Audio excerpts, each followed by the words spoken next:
La fianza. Ya, tía, no veas, me fui, no sé qué. Ya estoy aquí y empezamos la clase. Vale, Lo siento, nos vamos a centrar en la fianza solo. Y para empezar tenemos la definición de la fianza que se encuentra en el artículo 1822. ¿Alguien me lo puede leer, por favor? Erika, por favor. Por la fianza se obliga a uno a pagar o cumplir por un tercero, en el caso de no hacerlo éste. Si el fiador se obligare solidariamente con el deudor principal, se observará lo dispuesto en la sección cuarta, capítulo tercero, título primero de este libro. Bueno, como ha dicho nuestra compañera, se puede comprobar que la fianza tiene un carácter subsidiario, ya que el fiador no está obligado al cumplimiento del pago, a no ser que el deudor incumpla la realización de este. También se puede comprobar que la obligación no es condicional, es decir, la obligación existe desde que se constituye la fianza. En el momento en que se constituye la fianza, surge la obligación. Este artículo también nos dice que el fiador se obliga a pagar o cumplir por un tercero. Lo que significa, o sea, no exige este artículo, no exige que la fianza tenga por objeto lo mismo que el deudor tenía que realizar. El fiador no tiene que dar lo mismo que el deudor. Después de la definición de fianza, ahora veremos todo seguido las clases de fianzas, que se encuentran recogidas en el artículo 1823 del Código Civil, y se pueden comprobar que hay dos tipos de fianza, la fianza convencional y la fianza legal o judicial. La fianza convencional es un tipo de fianza que la obligación del fiador puede originarse por el contrato de fianza que celebra con el acreedor. Para su perfección y validez no es necesario el consentimiento del deudor. Incluso acabe que lo ignore o contraría. Antes de la aceptación por el acreedor, es una mera oferta que puede ser revocada si no contiene plazo.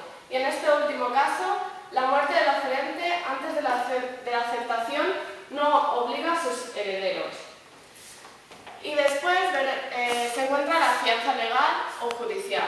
Este tipo de fianza, la ley o la autoridad judicial impone en determinados casos a un deudor la obligación de afianzar.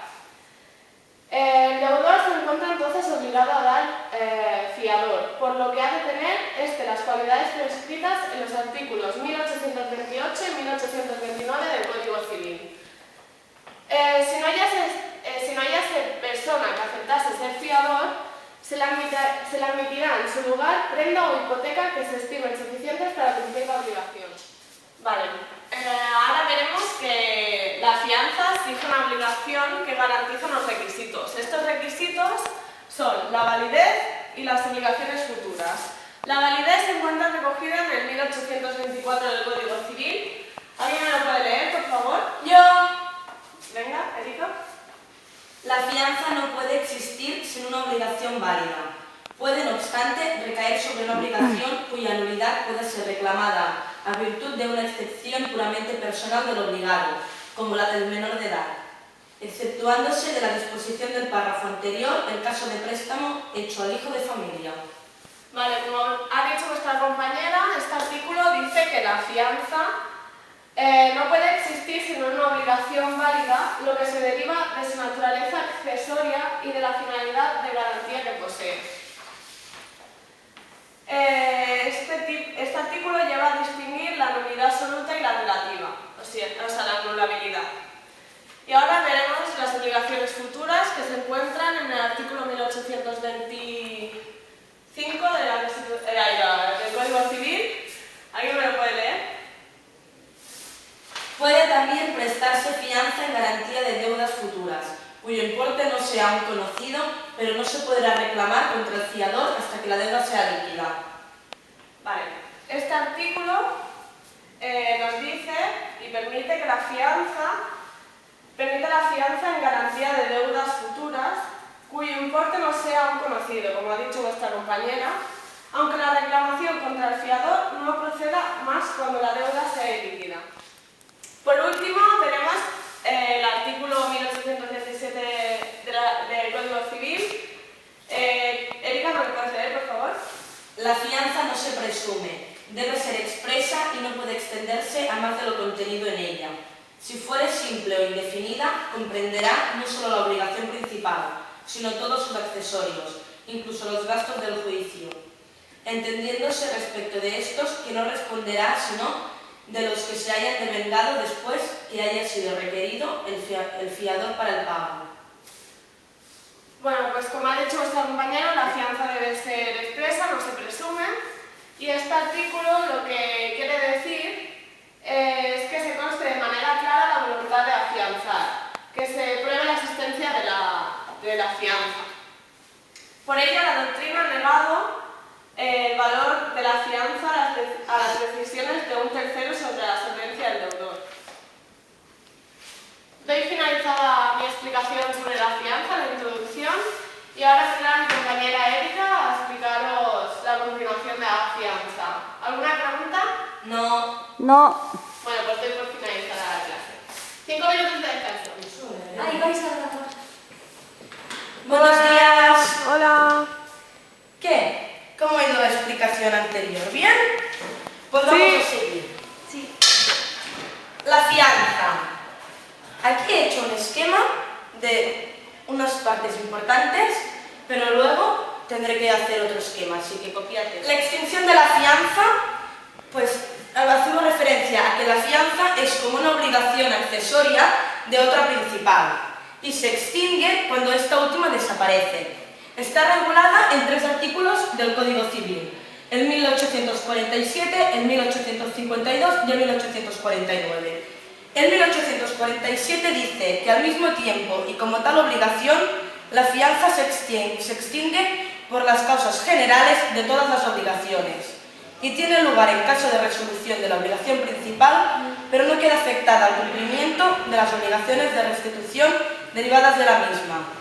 De otro lado, vemos como la fianza también puede extinguirse cuando por cualquier hecho del acreedor no pueda quedar subrogado el fiador en los derechos, hipotecas y privilegios del mismo, que este es este, enlazado los 2 artículos, ¿vale?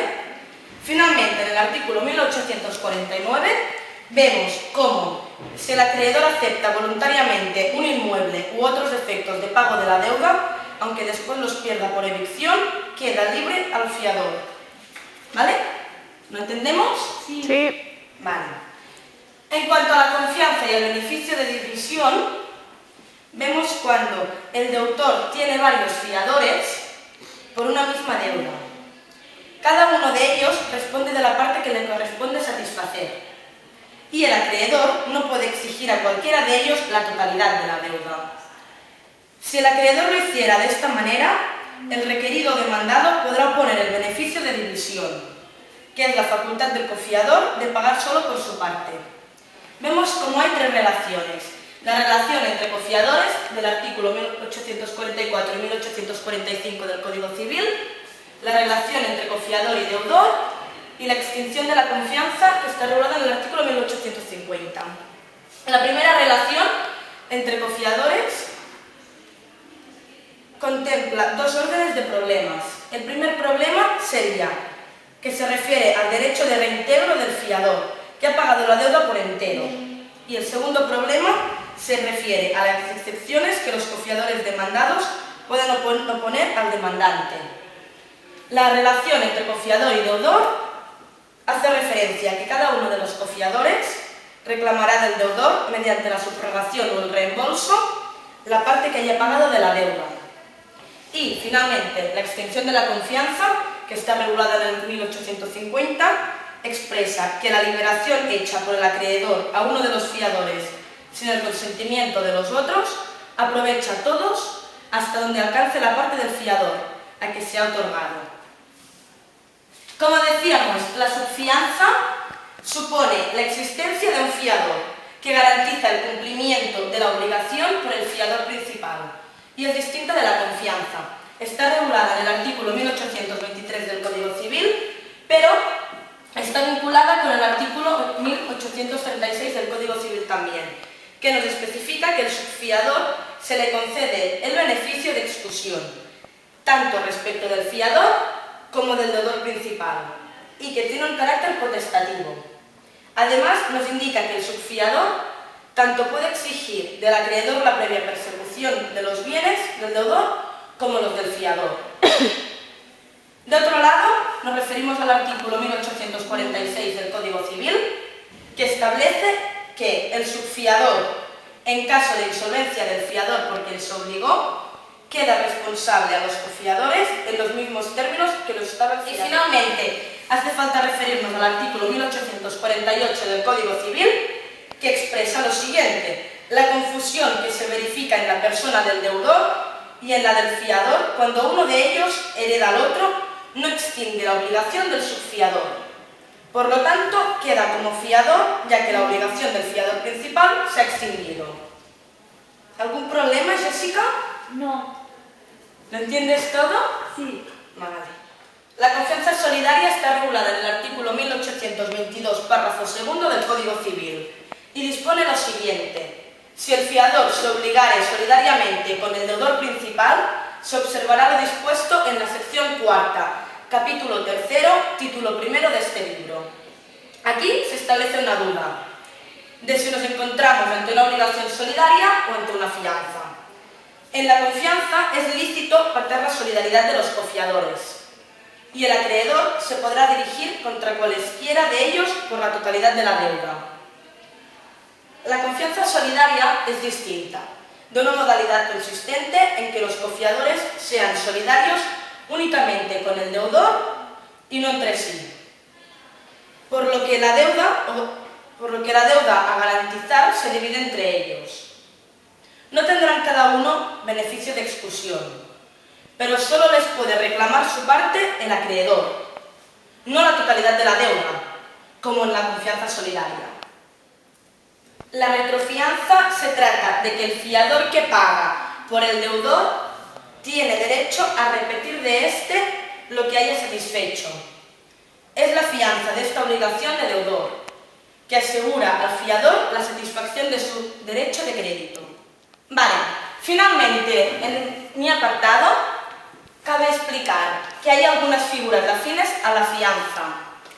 La primera figura es la llamada fianza por deuda propia, que nos encontramos frente a algunas decisiones jurisprudenciales que han admitido la posibilidad de que el propio deudor garantice su deuda, quedando la figura de fianza como impropia. Esto sucede cuando el deudor entrega una determinada cantidad para responder del cumplimiento de sus obligaciones. La segunda figura afín es la promesa del hecho de tercero. Existe una parte llamada promitente, que promete a la otra parte llamada promisario que un tercero se obligará respecto a ella a la realización de una determinada prestación, quedando responsable el promitente de la indemnización si el tercero no se obliga. La tercera figura son los contratos de garantía y la garantía a primera demanda, que se caracteriza por la asunción del garante de un riesgo consistente en el éxito de una empresa ajena frente al que en ella intervenía, éxito en el cual el propio garante estaba interesado. Ese contrato de garantía se caracteriza porque subsiste por sí mismo, por lo tanto, no necesitaba de otro para ello, porque era unilateral y gratuito, ya que el garante se obligaba sin recibir del garantizado ninguna compensación. Cabe destacar también que los contratos de garantía se incluían contratos que no eran de fianza ni de seguro. Para evitar la discusión acerca de si se han dado los presupuestos bajo los cuales el garantizado puede exigir el garante la prestación, surge la cláusula llamada a primera demanda, que la legitima para ello con la sola afirmación de que el deudor ha incumplido. La cuarta figura, la fideiusio indemnitatis, el fiador no está vinculado a pinitio con el acreedor, sino que su obligación surgirá después de que la expulsión de bienes del deudor ponga de relieve la falta de satisfacción del acreedor. Por eso, tradicionalmente, en esta fianza se considera como condicional la obligación del fiador. Y finalmente nos encontramos con la fianza omnibus, que es un tipo de fianza por deudas futuras, en el cual se garantiza previamente por el fiador las obligaciones que un tercero pueda contraer con la persona, a la que se afianza su cumplimiento. ¿Lo has podido copiar todo, Fanny? Sí. ¿Lo has entendido todo? ¿Alguna pregunta al respecto? No, Vale, muy bien. Muy bien, pues ahora vendrá mi compañera Jessica a explicar su parte. Muchas gracias. Buenas tardes, chicos. Buenas tardes. ¿Cómo ha ido la explicación anterior? ¿Bien? Sí. Muy bien. Pues yo os voy a explicar una parte un poquito diferente a lo que hemos visto anteriormente, ya que se han centrado mis compañeras sobre la fianza. Lo que vais a ver son, en concreto, la prenda, la hipoteca y la anticresis. Como hemos dicho, la fianza supone la creación de una obligación accesoria para garantizar el cumplimiento de una obligación personal. Aunque lo más importante y lo que tenemos que destacar es que esta garantía de fianza puede constituirse mediante un derecho real sobre la cosa que pertenezca al deudor o a un tercero. Estos derechos reales son la prenda, la hipoteca y la anticresis. Lo primero que os voy a destacar es que tanto la prenda como la hipoteca como la anticresis están reguladas en el título 15 del libro cuarto del Código Civil.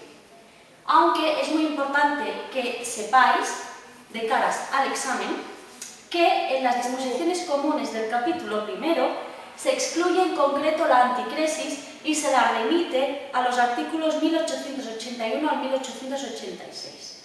Entonces, entendemos la anticresis como una situación en la que el acreedor adquiere el derecho a percibir los frutos de un inmueble de su deudor, con la obligación de aplicarlos al pago de los intereses y después al capital de su crédito.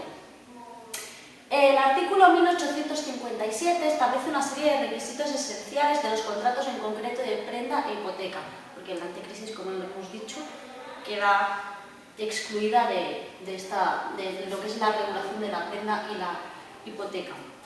Entonces, pues lo más importante que debéis saber sobre estos requisitos es que tanto la prenda como la hipoteca son contratos con acuerdo de voluntades y que tienen por finalidad construir pues, la prenda o la hipoteca mediante ese acuerdo de voluntades. Entonces, el contrato de hipoteca tiene una finalidad. Esta finalidad es asegurar el cumplimiento de una obligación principal, de manera que tanto la prenda como la hipoteca es un contrato de carácter accesorio, ya que la eficacia del mismo depende de siempre la obligación principal. La cosa sobre la que sobre la que debe recaer dicha garantía debe ser la misma que la constituye. Por último, la función del contrato de prenda y de hipoteca la vamos a llamar una función económica social. Esta función es la seguridad del crédito, ya que se da al acreedor un poder para satisfacerse en vía forzosa de crédito.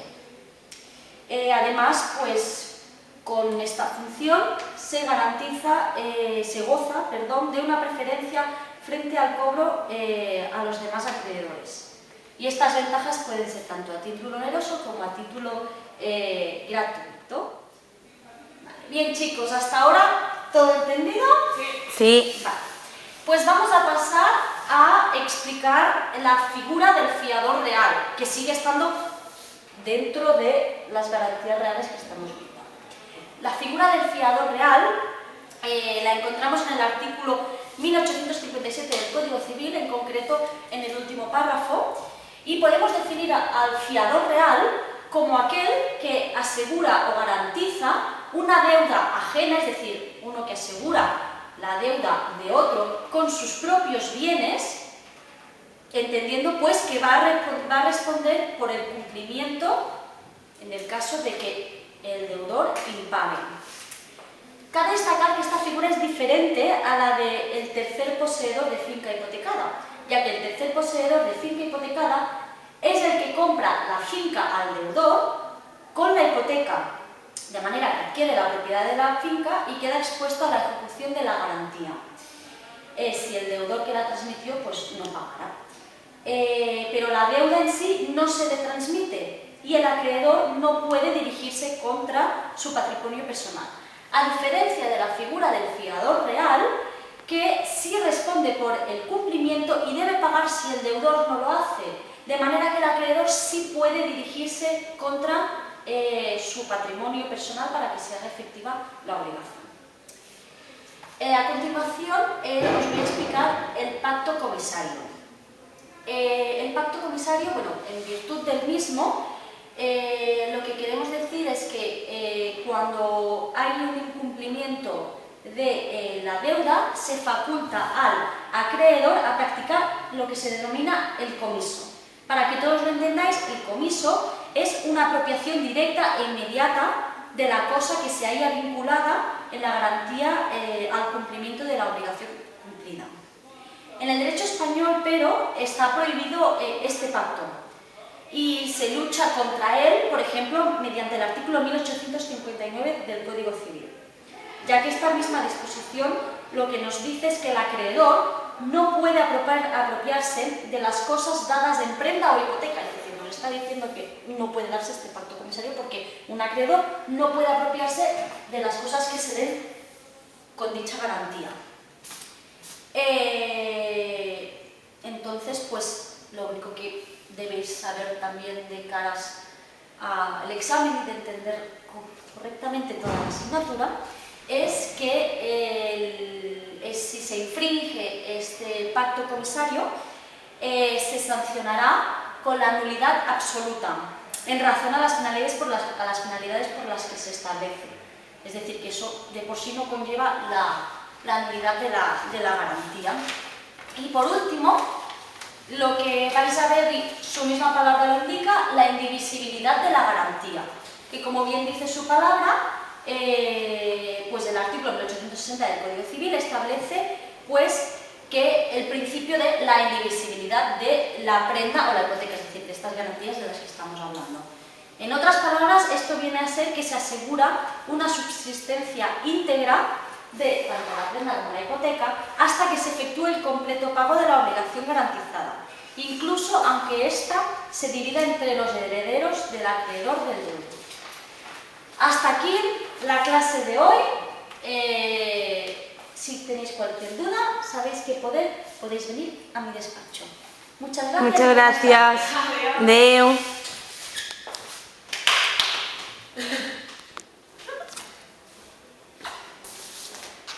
Bueno, esperamos que os haya gustado nuestra clase magistral y que os sirva de ayuda para poder aprender más. Bueno, yo soy la Jessica Tomás. Yo soy Erika Pascué. Y yo, Estefanía Castillo.